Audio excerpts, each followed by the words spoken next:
अस्सलाम वालेकुम नाज़रीन, आप तक की सबसे बड़ी खबर। वज़ीर कौमी दफ़ा हुस्सी अकार ने कल दारुल-हुकूमत एंकारा के सदराती कम्प्लेक्स में सदर रजब तैयब एर्दोगान की सदारत में काबीना के अजलास के बाद सहाफ़ियों के सवालात के जवाब दिए। माली शाम में दहशतगर्दों के मराकज़ के खिलाफ मुमकिन कार्रवाई के बारे में वज़ीर कौमी दफ़ा हुस्सी अकार ने कहा है कि वक्त आने पर जो कुछ भी करना पड़ा करेंगे।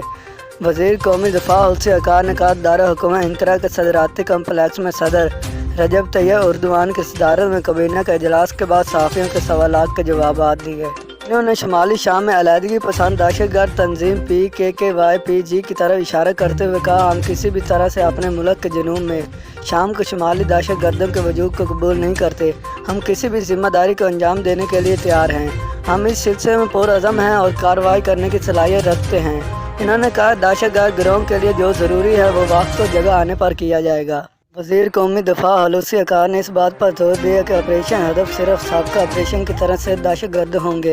इन्होंने ऑपरेशन को रोकने के लिए अक़वाम ममालिक को खिताब करते हुए कहा कि हदफ सिर्फ दहशतगर्द हैं। कर्द और अरब ममालिक हमारे भाई हैं और यह ज़ाहिर किया कि मनसूबाबंदी और अलम ड्रामों के मरहल के दौरान शहरी और माहौल को नुकसान पहुँचाने के लिए हर तरह की एहतियात बरती और तमाम इक़दाम उठा लिए।